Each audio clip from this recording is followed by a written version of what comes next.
This is a Steyr Aug A1 from Classic Army. Based on an iconic piece, the Steyr Aug has been utilised by many armies around the world. Built by the Austrians in the 70s, its shape and design haven't wavered over the years. Engineering at its very best. Bit of a Marmite piece, let's get into the review.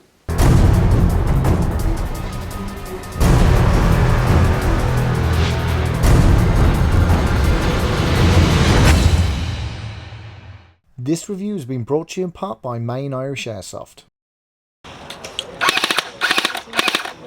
Right, hi guys, welcome back to Oddie's Airsoft, and we are looking at the Steyr Aug, as I've said already, and this is a Marmite piece. It's a bullpup now. If you don't know what a bullpup is, it means that the mag resides behind the trigger.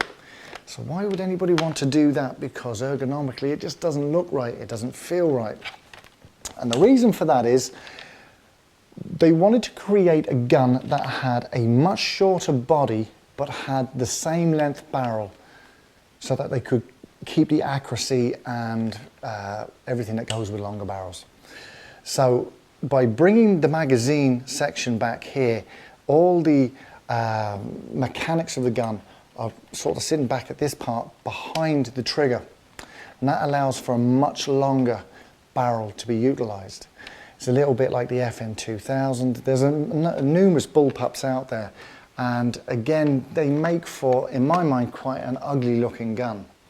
Now my first brief romance with the Steyr Aug was when a mate of mine got into airsoft at the same time, a guy called Matt. He's an Aussie, and he had a bit of a hard-on for Steyrs because the Aussie Army used them, and he had a Jingong one, and it was gack. From start to finish, it shot crap, it looked crap, it was crap, and it put me off Augs for life. Now I know, I can feel it boiling already. All these little Aug lovers out there are going to have a right old slate. Stop before you hit the buttons. Let me just say, I didn't like that Aug and it kind of put me off. But this one has kind of remedied that in many ways. The build quality of the externals of this gun are superb. That said, there are known issues with these models. Tokyo Marui have their own Aug. Classic Army seem to be a little bit ahead of Tokyo Marui, which is an unusual one, in build quality. What I will say is the Jingong that I looked at before that Matt had was a really plasticky body, and I hated the look and feel of it. It just felt like a big lump of plastic, and it was very true to the real one.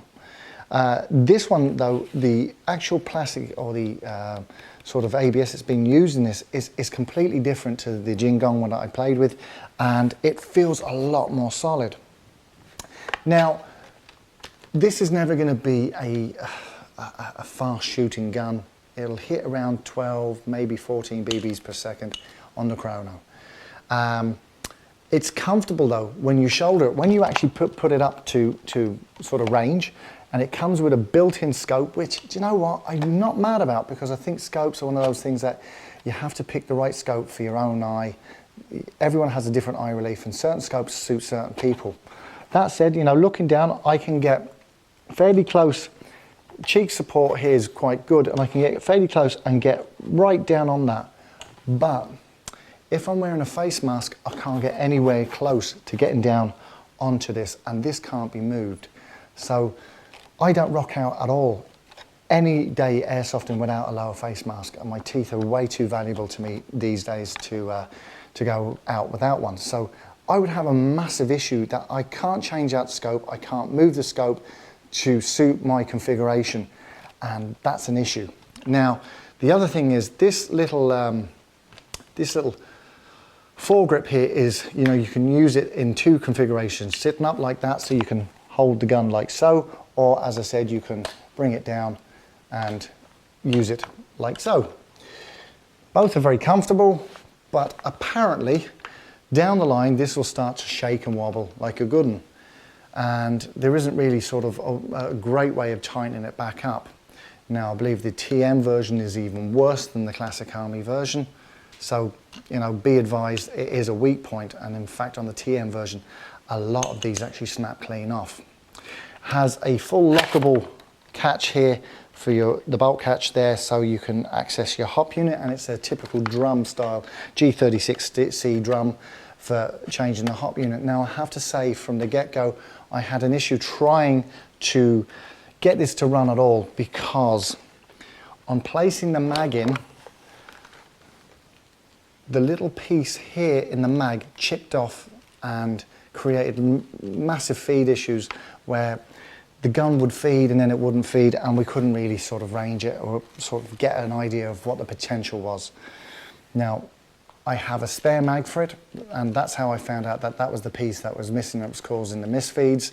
And apparently you've got to be a little bit gentle when placing the mag in, because there is a known issue with the feed nozzle into the hop unit. It's quite susceptible to being damaged. Be careful. So it's a mixed bag of a review. I like it. It's different. You won't see many of them. I actually say you won't see many of them, but I was only out the other day playing airsoft, and there was a Polish guy using one of these, and it was like getting blood out of a stone. When I asked him was it any good, he just didn't have an opinion either way, and that didn't say an awful lot for the gun, because if it was any good he should have been raving about it. He said range was good and he was able to go toe to toe with everyone else on the field, but do you know what, I just didn't feel any excitement. Now it could be just he was a bit of a boring old bastard and therefore was never going to give me a good review of a gun. But usually when somebody likes something, they're going to tell you that they really like it. So, you know, as I said, there are known issues with this model, but the implementation of the externals, let's face it, most of the internals can be tinkered with and tweaked with if things go wrong or you're not happy with them. But the externals of this gun are actually quite solid, and compared to a lot of the cheaper A1s out there, I have to say it's probably the only model I've seen that I would actually go out and use this kind of style of bullpup. So, as I said, it's a kind of a spotlight, a quick look at what is a very unusual left of field piece that, you know, has a very devout following. I'm just not one of them. But you know what? If you are, knock yourself out. It's not too shabby at all. Just not for me. So we're going to catch you very, very shortly in the next review, and see you soon.